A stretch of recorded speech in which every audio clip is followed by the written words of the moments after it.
Waheguru Ji Ka Khalsa, Waheguru Ji Ki Fateh, bienvenue à vous mes amis. Nous allons aborder aujourd'hui la question du bonheur. Où se trouve finalement le bonheur dans la pensée de nos saints maîtres et quelle est finalement l'expérience spirituelle fondamentale du bonheur, et si ce bonheur est trouvable, où pouvons-nous le trouver?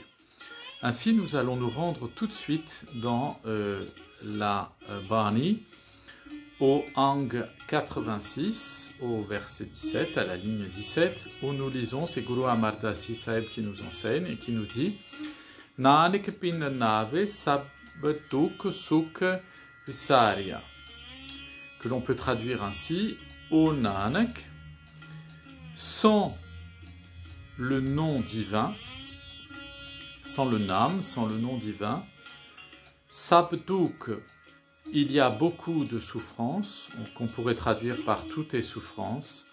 Sukh visarya, et le bonheur, visarya, est complètement désagrégé, perdu, quelque sorte. Donc, qu'est-ce que Guru Sahib veut nous dire ici? Eh bien, déjà que il y a dans la recherche du bonheur un mouvement. Et très souvent, chez les humains, à la surface de cette terre, dans la race humaine, nous pensons que le bonheur est quelque chose qui vient satisfaire une attente de notre part. Un désir, si vous voulez, mais de manière générale, une attente. On attend quelque chose qui va nous apporter le bonheur. Et cette activité du mental, cette activité d'attente, d'attentisme du mental en recherche du bonheur, va le faire entrer dans le voile du Maya, dans le monde de l'illusion. Pourquoi? Parce que nous allons attendre le bonheur comme étant un bien extérieur à nous-mêmes. C'est-à-dire que inconsciemment, dans notre mental, il y a le postulat de base selon lequel nous ne sommes pas dans un état de bonheur et que cet état de bonheur est en fait quelque chose qui parviendrait de l'extérieur. Alors, au travers des siècles, mes amis, eh bien, les religions se sont constituées. Il y a de nombreuses religions qui sont apparues à la surface de la Terre et qui ont commencé à structurer culturellement, socialement et politiquement une pensée, une manière d'avoir une relation à la vie spirituelle et une manière d'avoir une relation à la source de cette vie spirituelle que l'on nomme Dieu, le Créateur, Vaheguru, et de différents noms selon les religions, les ethnies et les lieux géographiques dans le monde. Et donc on voit que dans la plupart des religions, eh bien, il y a l'apparition, et ça c'est une construction du mental de chaque humain et donc des groupes humains également, des groupes religieux humains, l'attente d'un Dieu extérieur à l'être humain, qui viendrait lui apporter une révélation et une parole, et par l'obéissance à cette parole et à cette révélation, il obtiendrait ainsi une récompense après sa mort, et que cette récompense après sa mort se nomme le bonheur ou la félicité éternelle, c'est-à-dire le fait d'être dans un état de paix et de bonheur constant et permanent. Et nous voyons déjà là un des travers du mental, dans son dévoiement dans le monde des illusions du Maya, c'est justement de s'être construit depuis des siècles et des millénaires dans l'espoir de satisfaire une divinité qui serait extérieure à nous-mêmes, à laquelle il faudrait obéir, offrir des sacrifices, en quelque sorte passer tous les caprices, c'est-à-dire le calmer, lui faire plaisir, et ainsi de suite, comme si le Seigneur Vaheguru, le Créateur, était une personne humaine comme nous, une sorte de Monsieur Dieu en quelque sorte. Eh bien, vraiment cette démarche-là, c'est celle de la plupart de nos contemporains, c'est peut-être la vôtre qui m'écoutez jusqu'à aujourd'hui, c'est-à-dire dans votre parcours spirituel ou religieux, c'est de penser que un Dieu a parlé à l'extérieur de vous-même et qu'il a donné des textes sacrés, des lois, des ordonnances religieuses, et que si nous obéissons à ces lois, ces ordonnances religieuses, etc., eh bien nous allons obtenir à ce moment-là le bonheur. Bien entendu, ce bonheur étant toujours promis après la mort, dans un paradis après la mort.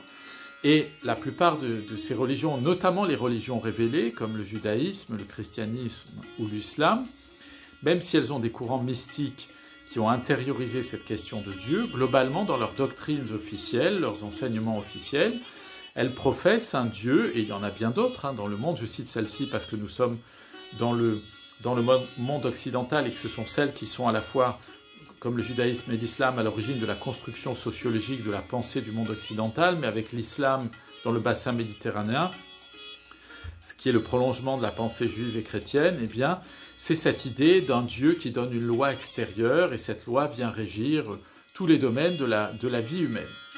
Et donc ça, c'est très important de l'avoir en tête, parce que ça nous conditionne terriblement mentalement. Et je peux même aller plus loin en disant que ça crée en nous une prison mentale du Maya, et qui souvent nous place dans l'illusion que Dieu nous entendrait lorsqu'on lui parle, que Dieu nous parlerait de l'extérieur pour nous donner ses lois, que Dieu, du coup, s'il nous entend, eh bien, quelquefois ne nous entendrait pas, n'entendrait pas nos prières, ou ne les accepterait pas, ou les accepterait, ou a besoin de sacrifices, et accepterait ou pas, agréerait ou pas nos sacrifices, ainsi de suite.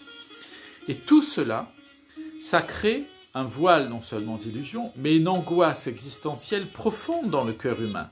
Et ça fait jaillir un sentiment de culpabilité. On devient un pécheur, quelqu'un qui ne peut pas être parfait comme Dieu est parfait, donc qui n'est pas estimable et aimable, et on va passer toute sa vie à se lamenter sur soi-même devant ce Dieu qui serait extérieur à nous, pour tenter de l'apaiser et de l'amadouer en quelque sorte. Or, nous avons bien entendu ce que Guru Amar Das Ji Sahib nous a dit précisément ici. Il nous dit clairement que Nanak bin Nave Sabduk Suk Visariya. C'est sans la connexion en nous, sans le Nam, c'est-à-dire qu'est-ce que c'est que le Nam, le nom divin? C'est le principe de la vie qui est en vous, mes amis. Sans connexion consciente à l'intérieur de vous, si vous ne vous connectez pas à l'intérieur de vous à ce principe de la vie que l'on nomme Dieu, eh bien, vous allez souffrir en permanence, c'est-à-dire vous allez être tout le temps dans l'insatisfaction de vos attentes. Parce que les attentes construites par votre mental vous poussent à chercher des satisfactions extérieures à vous-même. Or, mes amis, le souk, le bonheur, la félicité éternelle, elle se trouve à l'intérieur de vous. Et c'est ça le Nam Simran, la connexion, la méditation du Saint-Nom de Vaheguru, c'est pas être dans la stratosphère cérébralisante de planer en imaginant un Dieu au-dessus de nous auquel on penserait toute la journée. C'est au contraire de faire de tous les gestes de la journée, de nos respirations, de nos pensées, de nos regards, de nos écoutes, de nos gestes, de faire des moyens de nous reconnecter en permanence à cette conscience que nous devons avoir, que nous sommes Dieu et que Dieu est nous. Tu es toi et je suis toi. Tu es moi, je suis toi, nous enseignent nos saints maîtres Guru Arjan Dev Ji Sahib. C'est-à-dire que entre le Créateur et nous-mêmes, il n'y a pas de distinction, mes amis. Et donc, s'il n'y a pas de distinction, il n'y a pas de distinction en nous entre Dieu et nous-mêmes, entre le Seigneur Vaheguru et nous-mêmes. Donc, nous n'allons pas chercher à l'extérieur de nous le bonheur. Et c'est certainement pas des prophètes à l'extérieur de nous, ou des saints, ou des grands personnages, ou des histoires, ou des événements, qui vont nous apporter ce bonheur-là. Ils peuvent nous montrer le chemin, bien entendu. Le chemin qui indique, être le GPS, nous montrer que ce bonheur, il est déjà en nous. Ce bonheur, il est déjà en vous, mes amis. Si vous êtes en état de frustration, de souffrance, vous vous sentez malheureux, et que vous avez l'impression que le Seigneur créateur, le Dieu, vous a abandonné, n'écoute pas vos prières, c'est simplement l'effet d'un mirage de votre mental qui vous fait croire que Dieu serait à l'extérieur de vous. Celui qui ne voit pas Dieu en tout, mes amis, ne voit pas Dieu du tout, comme l'enseignent nos maîtres. Chaque particule créée par le Créateur est le Créateur lui-même. Si nous allons un peu plus loin dans la Bani, Guru Arjan Dev Ji Sahib nous dit, au Ang 105 au verset 18, il nous dit Gaya Kales Paya Sukh Sacha Hare Hare Nam Samali Dio, que l'on peut traduire par les souffrances disparaissent et le bonheur surgit lorsque l'on médite sur le nom de Vaheguru. Ici c'est Hare Hare Nam Samali Dio. Quand on fixe, on branche son existence sur le nom de Vaheguru, le mot qui est employé ici, c'est le mot de Hari. Hari, ça veut dire à chaque fois dans la Bani, on parle du Seigneur Vaheguru, du Seigneur Dieu, qui se tient dans le temple de notre cœur, le diamant caché à l'intérieur de nous. Et nous voyons que Guru Arjan Dev Ji Sahib nous explique clairement que le temple très saint qui nous permet la connexion avec le bonheur absolu qu'est Dieu, la félicité éternelle, le bonheur éternel, c'est à l'intérieur de nous que l'on trouve ce bonheur-là, mes amis. Ainsi, et c'est l'enseignement de la Bani, c'est de nous rappeler sans cesse que nous passons notre vie à perdre notre temps, à chercher des satisfactions nous procurant le bonheur à l'extérieur de nous-mêmes, y compris dans les milieux religieux. Les gens passent leur temps à chercher un Dieu à l'extérieur d'eux-mêmes. Or, le Créateur, il est Antarjami. Il est celui qui se tient à l'intérieur du cœur. Pas besoin de temple, pas besoin de doctrine religieuse, pas besoin de rituels et de toutes sortes de simagrées pour plaire à un Dieu, attirer son attention et le faire venir vers lui, nous attirer ses bonnes grâces et ses bénédictions. Toutes les bénédictions sont dans notre cœur, tous les bonheurs sont dans notre cœur, toutes les satisfactions, mes amis, sont dans notre cœur. Et Guru Sahib nous enseigne aujourd'hui, et t'enseigne à toi, mon ami qui m'écoute aujourd'hui, arrête cette course folle à un bonheur à l'extérieur de toi.